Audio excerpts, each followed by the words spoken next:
नमस्कार दोस्तों, हम आज आप लोगों को एक बहुत ही प्यारी सी भजन सुनाने जा रहे हैं। तो भजन सुनिए और इसका आनंद लीजिए।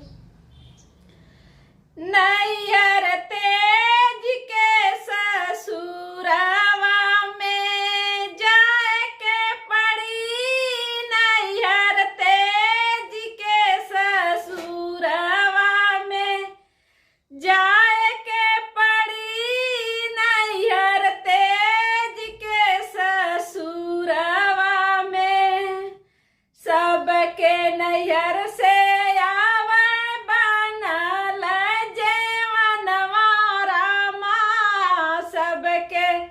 नैहर से आवे बनल जेवनवा रामा।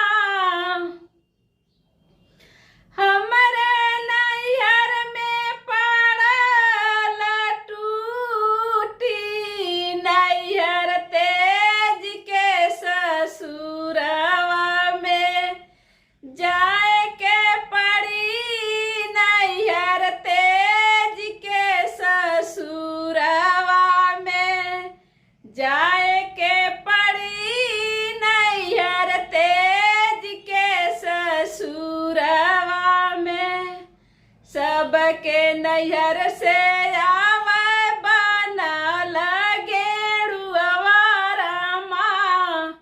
सबके नैहर से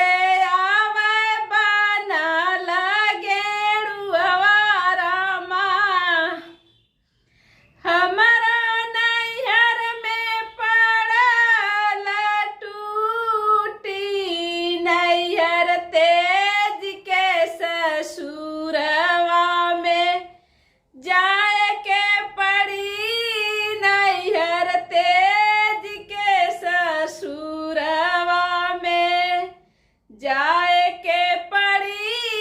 नैहर तेज के ससुरवा में सबके नैहर से आवे बनल बीरउआ रामा।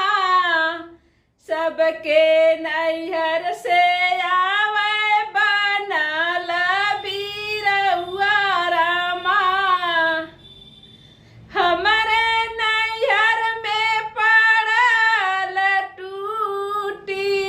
नैहर तेज के ससुरवा में जाए के पड़ी, नैहर तेज के ससुरवा में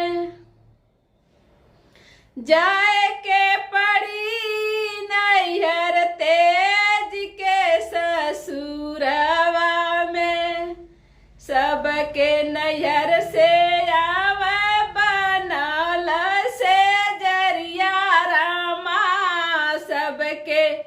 नैहर से आवे बनल से जरिया रामा। हमरे नैहर में पड़ल टूटी, नैहर तेज के ससुरवा में जाए के पड़ी, नैहर तेज के ससुरवा में जाए के पड़ी, नैहर तेज के ससुरवा में जाए के पड़ी, नैहर तेज के ससुरवा में। तो दोस्तों, भजन कैसी लगी? अच्छी लगी ना तो लाइक जरूर करना। फिर मिलेंगे अगले गीत में, तब तक के लिए नमस्कार।